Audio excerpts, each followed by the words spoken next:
David Bowie is our guest on the Cafe today, and we're going to be covering a lot of ground with him in this hour. The center of it is his new album, Earthling, that is a great example of what Bowie does best, which is catch the curve of fashion early and incorporate it seamlessly in what he does.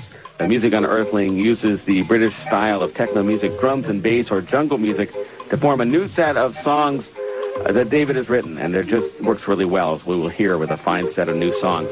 We'll also talk about other musical experiments from his past and find out how he feels about turning 50, which he did recently, and we'll find out a little about what he's been listening to and what his influences are. David Bowie and David Bowie fans, stay with us. It's all coming up here on the World Cafe. Little wonder from the wonderful new Earthling album from David Bowie, as we hook up with David Bowie via some kind of technological miracle I'm not really sure about. Hi, David. Where are you? I'm in Hollywood of the Great H. Of course you are. Good to see you. I mean, good to hear you at least. I tell you, this this album is being described as David Bowie's jungle album, and jungle in this country is still very underground, and yet in Europe and England it's like yes. omnipresent. Is it fair to call it your jungle album? It might be a bit misleading, as I think there's probably only 3 tracks that are actually jungle on the album. Right.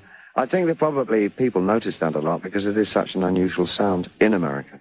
It really hasn't been heard very much over here, so it really takes your ear when you first hear it. When did you start hearing it in England? About 93. I got from a girl who's a great clubber a huge stack of vinyls, and she said, "You've got to get behind this stuff. You've got to do this." And I put it on. It just overwhelmed me. I thought, this is such exciting music. Really, really cool. And the 2 elements of it that I think I'm working with more than anything else are the sub-bass and the actual percussive elements. Not so much the top lines. The top lines that I'm keeping very much in my own area. I mean, it's very melody-driven, I guess, and some quite strange kind of takes on what you can do with jungle. It's not really been amalgamated with quite such a hard rock sound as I'm using. I think it's really, for me, I think it's a pretty new direction for it. It seems that way. You have the melodies on these seem like, even though you were co-writer on a lot of this, seem so much like your melodies, and the way that they're juxtaposed is just beautiful. Yeah, it's the way that Reeves and I work. We combine chord structures together. We sort of almost play alternates. I'll do a little bit, he'll do a little bit, and then I'll go back again. And work out some interesting structures. And then I'll go into the booth and kind of ad-lib vocal lines and whatever. Mm-hmm. And then we'll kind of cut them up when I come back out and make things kind of work. It's good, spontaneous stuff. I mean, we spent with the band, recording and writing. The actual muscle work, I guess, took about 2.5 weeks. So it was a very, very fast make this album. Now, had Reeves and Mark been putting together some of the loops already when you came off the road, or did you know what you wanted to do? In fact, I started off early on in the year with Mark. We did a piece called Telling Lies, which was that was the direction I wished the album to go in. And so I used that as almost a blueprint for how the album should sound. And then during the course of the tour, that underwent several different variations as we kind of finessed and homed into what we really wanted to do.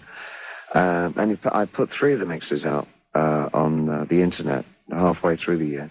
And then we kept the one that I really felt was pretty much the tonality of how I wanted the album to be for the album itself.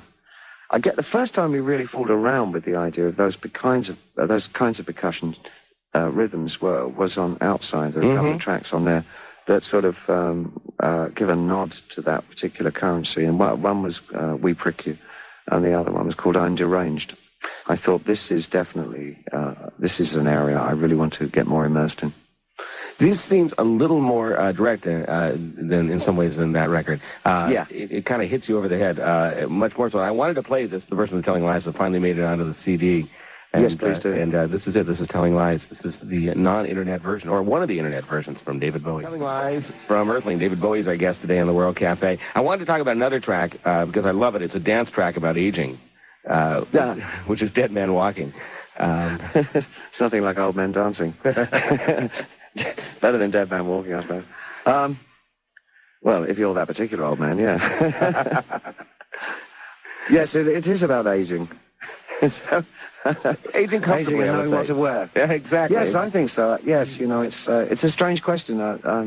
I'm often asked these days how it feels to be 50, and I really don't know how to answer. It's sort of like being asked, what's it like to have legs? It's almost unanswerable, you know. It's sort of, well, I don't know, I've got them. And it's like the same with being 50. It's like, I don't know, I'm just 50, you know. I think one of the things that keeps you buoyant is that when you turn around and realize that how much you've gotten through and are still surviving, and secondly, how much you're enjoying life right now. And I think having those two things makes it a really exhilarating thing to be. And I never really thought that being 50 could be anywhere as enterprising and enthusiastic and full of life as 25 is supposed to be. But actually, I'm probably a lot more aggressively life conscious now than I was at 25, and I was probably a pretty depressed little recluse, if I think about it too much, which I don't like to. Well, let's spin that. This is Dead Man Walking, another one from Earthling. Very open, David Bowie. You've been doing a lot of interviews, a lot of talking. Yeah, I can't stop. I'm curious. Do you like explaining what songs are about? Yeah, I mean, I don't know, as a fan, I'm not sure that I actually like to hear how or why they were actually written in the first place. Sometimes it's a real insight, but other times it's a bit of a letdown. I remember not quite having a song explained to me, but reading a lyric copy of a Fats Domino song. I think it was probably Walking to New Orleans or something like that. And the words were completely different to the ones that I thought he was singing, and my version was much better, I thought, in my head anyway. So I'm not sure it has its up and downsides, I think. Well, one song on here that almost needs you to say something about it is, I'm not sure I would understand it, is 7 Years in Tibet. And what was the inspiration for that? Well, the genesis of that song, I've had sort of an off and on long-standing thing about Tibet and its accompanying philosophy, Buddhism. And I studied off and on for 3 years in the 60s when I was younger. And it really meant a lot to me, especially what I gleaned from the philosophy of Buddhism. And I guess over the last couple of years, my memories of that period and also pangs of guilt for not having paid more attention to the plight of Tibet under the Chinese were sort of brought into focus with the lectures and speeches that Dalai Lama has given, particularly over the last couple of years. And I just kind of wanted to maybe have it emerge again in my writings. So that's why I wrote it. And it begins kind of like you're in Memphis at the High Studios and then goes somewhere else. Yes. There's almost a parody of a blues in there, in a way. This is 7 Years in Tibet. 7 Years in Tibet. We are talking with David Bowie. There was a really interesting interview you did in Pulse a while ago that talked about how comfortable you're being with people nowadays and how before you really felt that you sometimes would go and have a relationship with a city, which was easy for you because it could be one way. Yeah. I think I wasn't at all a social animal. I think I was at heart quite awkward and shy, and that sort of devolved into being an absolute recluse, I think, at one point. But over the last 10 years or so, I've just widened my social abilities. Well, I was curious. Now I'm just like a party animal. Well, I was curious as to what cities you'd have relationships with. I was thinking Berlin.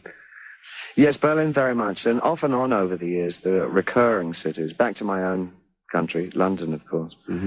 Philadelphia, I suppose, New York. Keep becoming touchstones for me. So much during my life has happened or originated in those cities. And for some reason or other, they still keep cropping up prominently in the way I live and what happens with me. Well, it's interesting.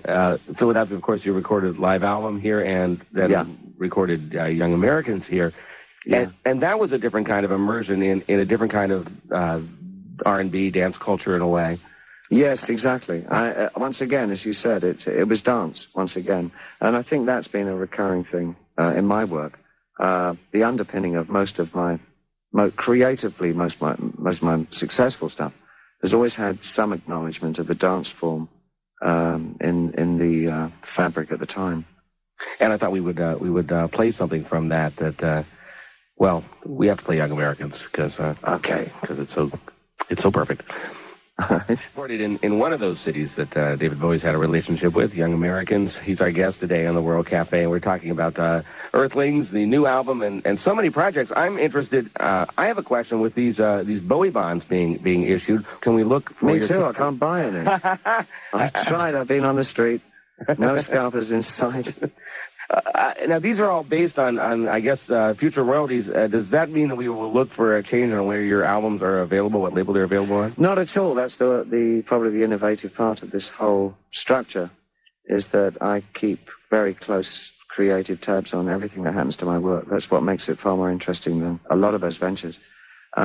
So creatively, nothing, or artistically, nothing changes in the way that I wish it to be. And they will remain on Rykodisc, or what will happen here in the States? Yes, until our agreement comes up for reconsideration. Gotcha. One of the other interesting things I saw in this Pulse article was a Desert Island Disc list, and one of the people on there was Prodigy, which I guess had to have something to do with what you've been doing lately. Yes, I think they're probably the face of what has been for quite a few years an almost anonymous musical form. I really think I've been sort of quite big on them for a year or two. I think they're the most exciting of the British bands, and I do hope that they get more recognition outside of Europe. They have a new release here in the States, Firestarter, and I thought they're really excellent. They really are. There's something that David Bowie might take to a desert island, or at least that's what I read here. And you have a couple of your discs, and Outside is on there, and it seems to me that Outside did not get its due here in the States as an in-depth layered album as it is, and it seems to me that I just read somewhere that a couple of songs are making their way into films now. Yeah, I mean, I've just been so happy that directors generally really seem to like that album an awful lot. We got one song away pretty early, actually, on 7. It became the end credits music for that. David Lynch has picked up one of my favorite tracks on the album, I'm Deranged, which, as a matter of fact, is one of the tracks that we were sort of tapping into drum and bass for the first time on that particular song. And that's in his next film, Lost Highway. It's both, it opens the movie and it closes the movie. He really went crazy about that song.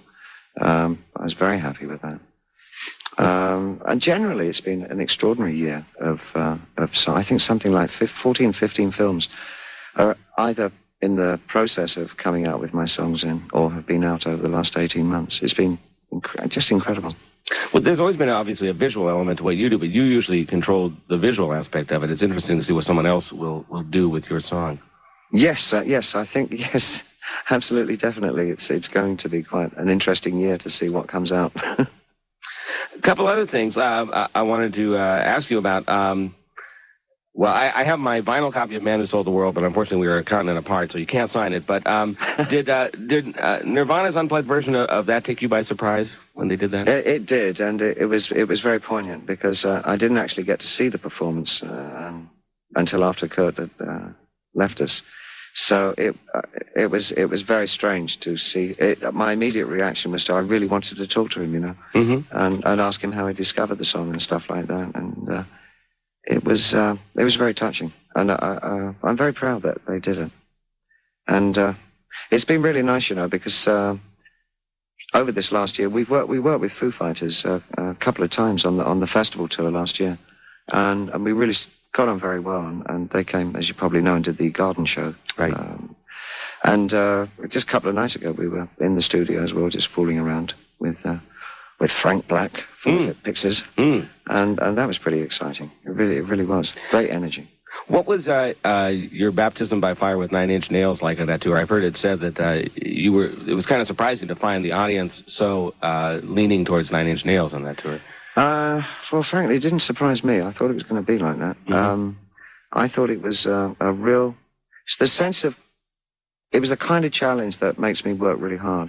And I think that by the end of the tour, I felt that it was probably one of the best things we could have done. apart from really sort of giving me a real respect for Trent as a writer and a musician, I discovered that the guy really has great abilities in that area. And I would expect to see a lot more really interesting work coming out of him over the next few years. I would imagine he'll broaden in quite an unsuspected way. He's a great talent. I like the way that they focused. I liked his energy level, and it really sort of made me focus back in on what it is that I'm really good at, and it really set me up for working on the festival tour over in Europe for that next year. Also, I think probably a major thing was it helped me bring down the size of the band in a way, because I just realized that we were too complex a sound, and it was not the easiest thing in the world to mix. 9-piece band is pretty hard to mix in those big size places. And so when I brought us down to we are now 4-piece with me, I think everything kind of gelled for me. And now I would say that we're a pretty formidable unit. When will we look for you back in the States? In the fall. We start off yet again in Europe and Japan and all that. And then we come back for America in the fall. Well, congratulations on Earthling. The more time spent with this record, the more rewarding it is. And the fusion is great. The fusion of, if you wanted, the drums and bass just seem to work really well. Thanks very much, David. So, David Bowie, our guest today on the World Cafe.